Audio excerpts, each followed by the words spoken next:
behavior. Ang pinag-usapan kanina ni Ellen was just regular force training in democracy. I don't begrudge him that.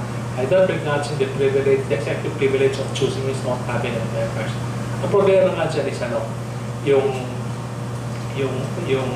corrupt culture that is fostered by the kind of poverty that we have. Now, Indonesia is an example of what I had said earlier, that it is not necessary to eliminate corruption in order to have development. That is the context in which I made that comparison. The last one was? Tuwid na daan. Ha? Tuwid na daan. Tuwid na daan. Ang problema kasi sa tuwid na daan na ito, may masyadong maraming naka-exempt eh. Pwede dumaan sa service road eh. At napakupa ko.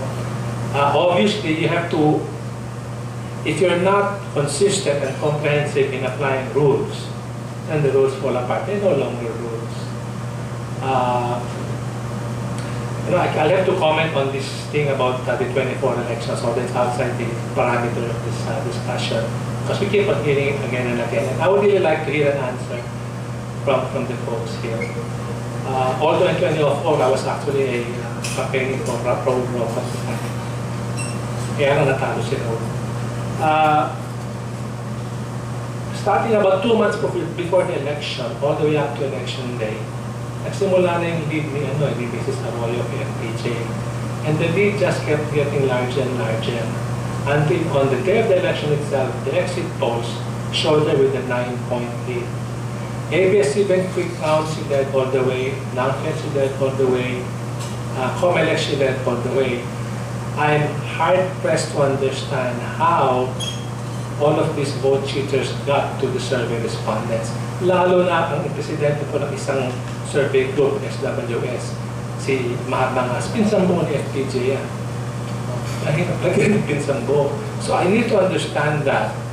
Okay, as a matter of fact, the actual vote of Mrs. Araullo in 2004 was 40%, which was 1 point below the predicted 41%. So tanong nga dyan, sino ba nandayak nino? Based on the results. I can't reconcile all of these stories with what happened with the survey numbers. Ayun lang naman.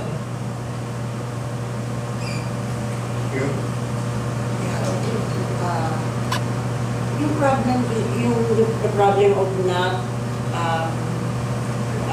using available funds. I talked to a number of businessmen who are also frustrated why many of the projects that yung kanila is nakatulog sa Malacanang.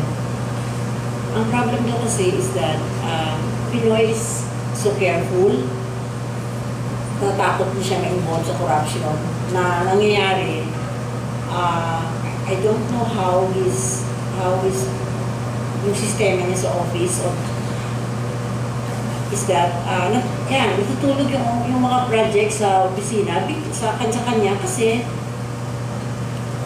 she has to scrutinize each and every of the project, each and every item in the project. So, talaga matutulog. So, kaya nangyayari yan. Kaya di ba marami na yung nangyayari na walang project, kaya walang employment sa baba kasi hindi nagagamit. So, we are not able to utilize the available funds. Yun ang pinaka-number 1 problem. Kasi sa taas,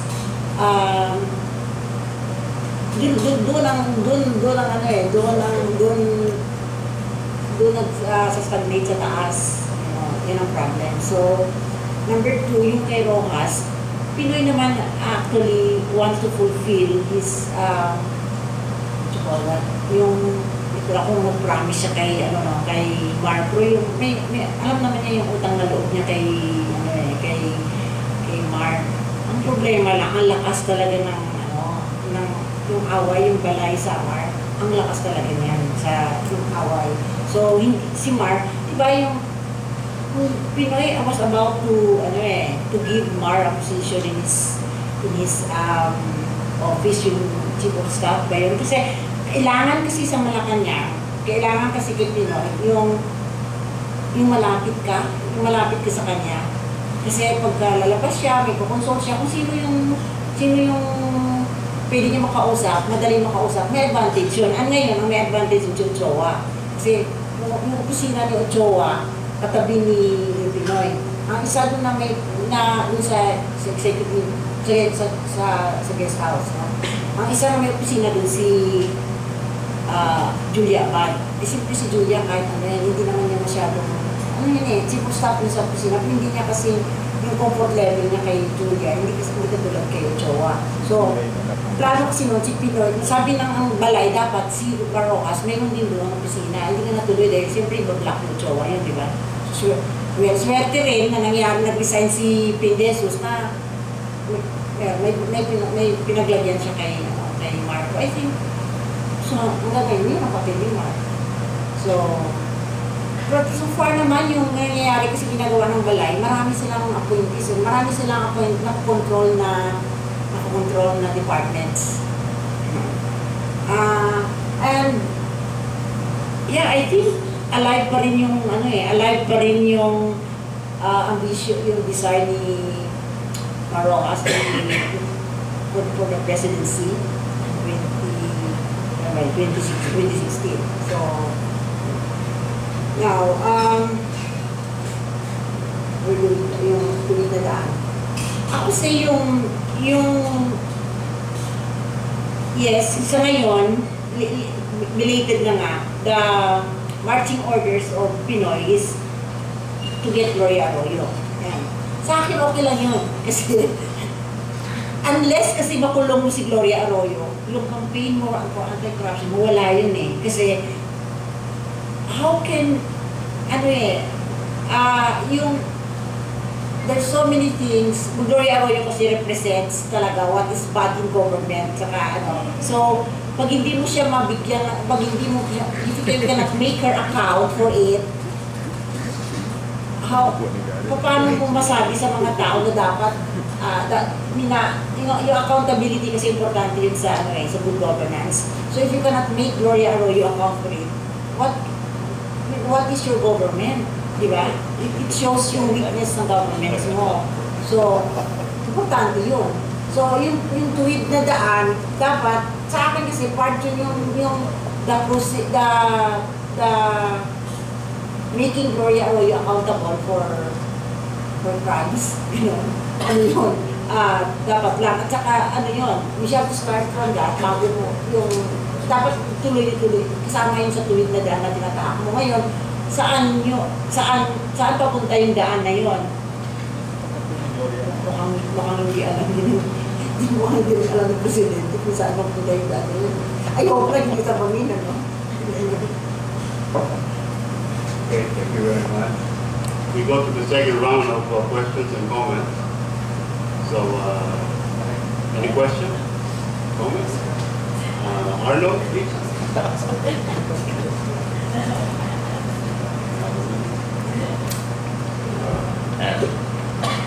My question is directed to Ellen and side issue actually.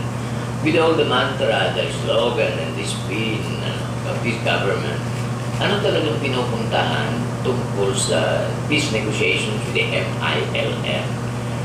Like creation of a sub-state, yan ang naririnig ko na ngayon, no? How can that be achieved in this administration without having to modify the Constitution? Dapat nga i-modify. Ang guide hindi ko unlike kasi yung sa MOA AG na they were about to sign an agreement na wala pa namang amendment to Constitution. Diba? Nauna yun. Yan ang pinito sa Supreme Court na magkukumit kayo for the creation of sub-state na rin yun eh. Yung pa rin din naman eh. Kaya lang, hindi naman na-amend yung Constitution, di ba? So dapat i-amend mo muna yung Constitution bago mo mag-grant yung sub-state. So I think yun I think ang gagawin na yun. Yeah, I was asking if you might have an inside story of how the Philippine panel, and these are UP people to negotiate when they are holding an empty bag to negotiate with. They don't hold the Constitution. So how can they really negotiate? Baka may inside story ka nga. Pero di ba kaya ngayon i-notice yung chat sa ngayon magsastart na? Kaya di ba yung chat sa ngayon magsastart na, i-notice ngayon yung call for a charter change nag-start na ngayon. So I think ano yun eh, But Pino is supposed to be against the Chacha. Supposed to be. Hindi ko alam kung paano nila gagawin. Basta yung dapat i-amend nila yung constitution to accommodate the creation of a sub-state. Ay, kasalita na ito medyo na. Yeah. Merong sila Attorney Mastura, yung panel, meron silang legal studies on how such a sub-state can be accommodated legally without resort to an actual constitutional amendment. And they have studied a lot of the experiences sa iba't ibang mga similar arrangements. Ayan, it's another thing kung papayag yung mga post na meron silang proposal na itatakon lang yan eh. Tatakon lang dun sa... But it's another thing if they can get away with it, no? if they can justify that. Personally, I think that yung meeting ni Murad at saka ni President Aquino, ang purpose nun talaga, pang-bluff ba? Actually, I don't think they're any closer to getting to that point of agreeing to this sub-state and to the question of ancestral domain. In fact, at the time na nag-meeting si Presidente at saka si Mr. Murad, the MILF was already complaining that the government panel had not reciprocated with any response to the amended proposal for a comprehensive agreement that was put on the table by the MILF. So, namumblema na si Murad kay Umbracato and all that. So they needed something to mollify the people within the MILF. So that meeting, which is of course a break in protocol ba? Pero magandang photo ops for both sides. Pero now they've started the talks and magkakamasingganan dyan kasi mahirap yung hinihingi ng MI. All those with economic proprietary interests in that area that the MILF wants to call their homeland are going to be up in arms. So it's not going to be a walk in the park how they're going to. But I'm not sure that the GPH panel is, as you put it, carry an empty bag. Kasi marami ring puwersa na nag-weigh in favor of a settlement. For example, the United States is a big player here. Gusto nila magkaroon ng settlement. Wala naman silang problema kung merong part ng teritoryo ng Pilipinas na medyo masubstate. Wala naman silang problema. So there are a lot of, and the Muslim countries, Malaysia, etc. are weighing in. The European Union is weighing in on the settlement. But, and I think Dean Donen is wagering that this has to be really fast-tracked. Kasi alam niya, by the third year, yung political capital ni Presidente Aquino, malaki na yung binaba niyan eh. So, mas mahihirapan sila dun sa pangungumbinse. Pero ngayon pa lang, maganda ang kinalabasan because they met. And even the people in the local government units who raised a howl over the MOA AD, wala naman masyadong pumiyok, di ba? Not really. The opposition, this DFA unnamed official na sabi treason, and then you had Chis Escudero na parang he thought it was making Pinoy vulnerable to having meet with Murad. But otherwise, halos universal yung acclaim dun sa... Pero it's all still gestures. It's all still posturahan pa lang. In fact, nagkatanungan din kami ng panel na MI. They know that it's all posturahan. But they need it. They need that kind of posturing. Okay. Please. Can I extend on that or slightly out on? I'm from Mindanao, like Doc Araullo, no? I was wondering, like in the MOA AD, if the politicians in Manila talk to the Ilonggos of General Rojas or Arakan or Coron, no? Because they may have talked with the elected leaders, Muslim or Christians, but they have other agendas that may be different from the homesteaders. Do you see what I mean? Now, there is actually a precedent to a sub-state. That is the ARMM itself. No? Because but that was the Marcos agenda before. He wanted a warlord for every region, so it was okay for him. The plebiscite in 1976 passed it because he wanted it to pass. But the sub-state itself is very unusual because most countries in the world, New Zealand actually is composed of two nations, the Pakeha and the Maori. But what they don't grant sub-territoriality. They only grant privileges. Like the Maoris are given fishing rights in certain areas. The dory that we eat in our fish is from a Maori fishing. The American Indian nations are given gambling rights, but they are not given sub-territoriality rights because by definition that goes against the Constitution. Okay, so the ARMM itself can be used as a basis for a sub-state, but maybe that is actually creating problems by itself because within the territory of the ARMM, I have a feeling other than the Liguasan March, no, and Pagalungan, the majority are Christians. Even Lanao del Norte, which is now in Region 10, the Christians are in the coastal areas.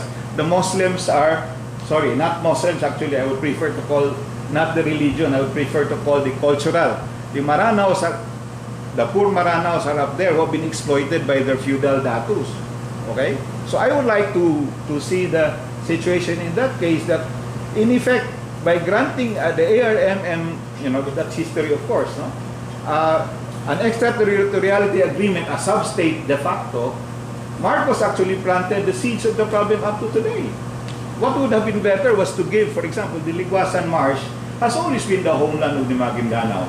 And if there's oil there, why not give them exclusive rights for the mining of the oil, but not for the elections of the government, which should be still a one vote, one ballot, one citizen, one ballot, isn't it?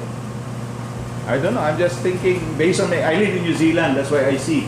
No, there are 7 tribes. They are guaranteed representation, but they are not given extraterritoriality rights within the territory of New Zealand. From February 25, somewhere in 1800s, when Queen Victoria agreed, because they could not win the war against the Maoris, that there will be 2 nations under one state. I'm from Osamis, I'm sorry.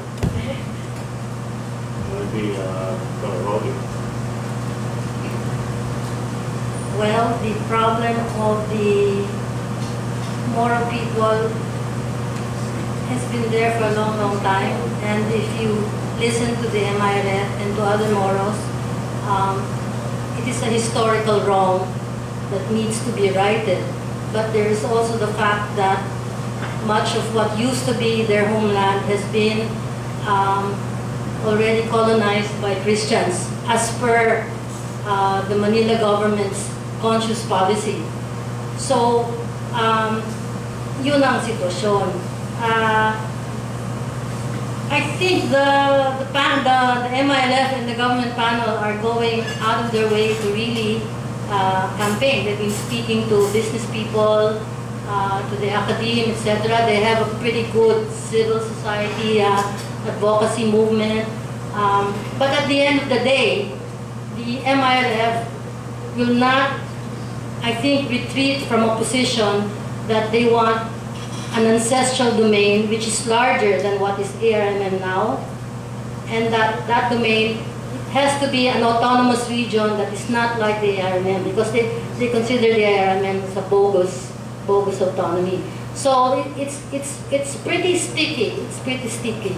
Mahaba pa yan. Palagay ko aabutan yan ng 3rd and 4th, 5th year ni Noynoy. Thank you. Any more comments? Okay, questions from the audience, please. We have probably time for about 2 or more questions. Kung wala ko pa rin. Can I ask one more? Go ahead, please. Okay. Then, bago ikaw yung pala sa likod. And then after him, ikaw. Good morning. I'm from Mindanao also. What good thing these talks probably offers that we now see a revival of the efforts from both sides, the government and the struggle in Mindanao to really and finally settle. And we can't avoid also discussing charter reforms. By the way, and this is I would like to make this an appeal to media people. Can we stop using cha-cha? Because nowhere in the world people are using cha-cha. So let's just call it constitutional amendment siguro. It's better. Makabayan. Yeah. Kasi pag cha-cha, that's too negative and wholesale ang dating eh. Where me personally as an advocate of reform advocate, we have specific agendas in the Constitution. It's not an outright, because when you say cha-cha, it's too wholesale. So it's just the Constitution, put it aside and bring in a new one. So I think that's a better, it's only the Philippines that we're using the word cha-cha, charter change. So we don't discuss that anywhere. Yeah, okay. And then, yeah, that's one benefit we would like to see also, that we can finally arrive at a settlement. But then again, still we can avoid the issue on constitutional reforms, because what the EMILF so far has laid down the table with their proposal, I think really calls for changes in the amendments in the Constitution. So hopefully the amendments will not be limited only on the economic provisions, but again, as now partly by the EMILF, unavoidably we can go beyond the economic to include political provisions of the Constitution also. Thank you. Vice President? Me? No, Vice President.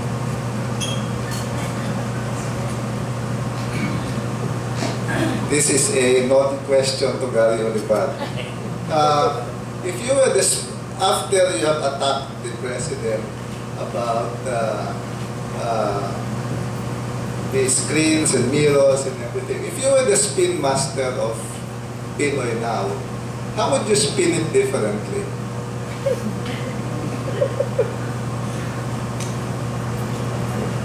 How would you spin the message? What would be the theme? Because if Pinoy does not attack GMA, what else would the spin be? That is the whole premise of his candidacy and the whole premise of his rise to power. So would you be able to spin it differently, still using the anti-corruption theme, the anti-GMA theme, and do a better job than last year and the others? Thank you. We now recognize the gentleman. Now I did some, right now there is jockeying for position between PDP Laban of Binay and the LP within the Pinay administration, and it seems the LP is in disarray at the moment. No? Anyway, I made a computation. It will take 3 presidents for the country to become a middle-income nation, no? To 2028. Do you think the current administration will be able to manage the election of a candidate that will continue the policies? Because we have always, except for Cory with Ramos, all the other presidents failed with their chosen successors. Okay, responses from the panelists? Let me go first, because the first question was directed to me by the Honorable Vice President of this University. Alam niyo, yung mga pumupuna sa communication group, sinasabi ko palagi, well, obviously, having been in that job before, hindi ko, alam ko mahirap ang trabaho ngayon, so I don't take it against them pag nagkakamali sila. I keep telling people, alam nyo, it's the song, not the singer.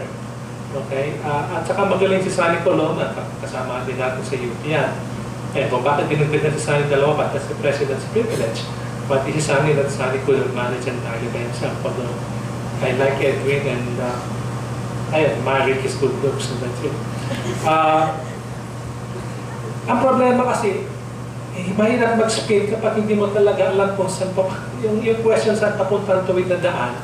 I mean, he said two solas. No, this is not, he said two solas, yes, and Enancing articulated it yet. I've offered an alternative vision, which is the same as what every person before him has said, i.e., walang mahirap, walang corrupt, and you can come at it from the left point of view, the right point of view. Okay, pero the idea is, and again, I think this goes as well to the second question, you have to have economic growth. Okay, I think, not to the second question at the same time, in 20 years, I think that comes from a projection that we will need to grow at least 7 to 8% for 20 years. Yes. Okay, in order to be able to lift this country from poverty, and it is based on historical precedent as well as basically how the numbers work out given our population growth and so forth. It's hard for me to see how you know, getting rid of corruption gets us there instead of being the byproduct of this. We have a large enough middle class so that corruption, it is not a middle class virtue. Okay, but for that reason, it's no longer something we have to contend with. Hindi ko talaga pwede ma-spin hanggat hindi ko alam kung ano talagang vision ni Pangulo. Ngayon, kung may vision siya, pwede gawing spin ganito. Okay, kailangan ng tuwid na daan kasi kailangan sama-sama tayo. Magsasakripisyo, sama-sama tayo, magbabalikatan, kailangan magkaisang bayan tungo sa itong napakaliwanag na dapat natin puntahan. Okay. Pero hanggang hindi mo napapaliwanag kung anong pupuntahan natin ngayon, what do you run the people for? As Ellen said earlier, saan papunta yung tuwid na daan ngayon? I submit that this vision of 7 to 8% growth in 20 years is certainly something that's worthwhile. Okay?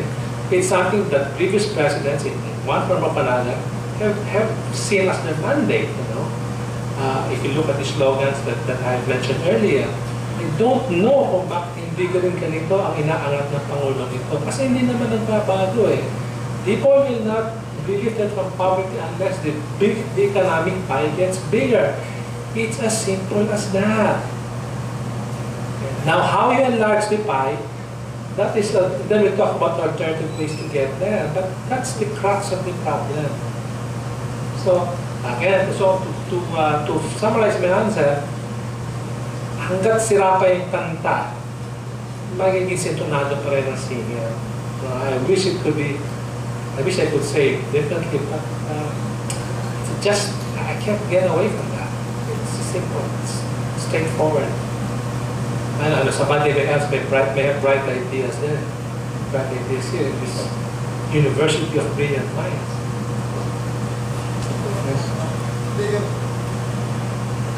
Yung tanong ko kasi, can you really spin it without an anti-GMA message? I mean that's the base of the question, because the whole legitimacy of the election of Pinoy was premised on an anti-GMA thing. Otherwise, parang si Cory din eh. Cory had no choice but to attack Marcos until she died. Because if there was no Marcos, there would be no Cory. In the same way that the Noy became president because he was anti-GMA. If you take that out of the spin, what is there to spin about? I think that's the thing I wanted to know. Kasi yung kung walang mahirap, walang corrupt, hindi pwedeng, wala yung anti-GMA dun sa team na yun eh. Mawawala. Kaya kailangan siguro, kailangan unahin yung corrupt. Well, two things. Now, one is we talked about Tita Cory, and I remember Bobby Tigla wrote a column a couple of weeks ago. Sinabi niya, this was before the SONA. Sabi niya,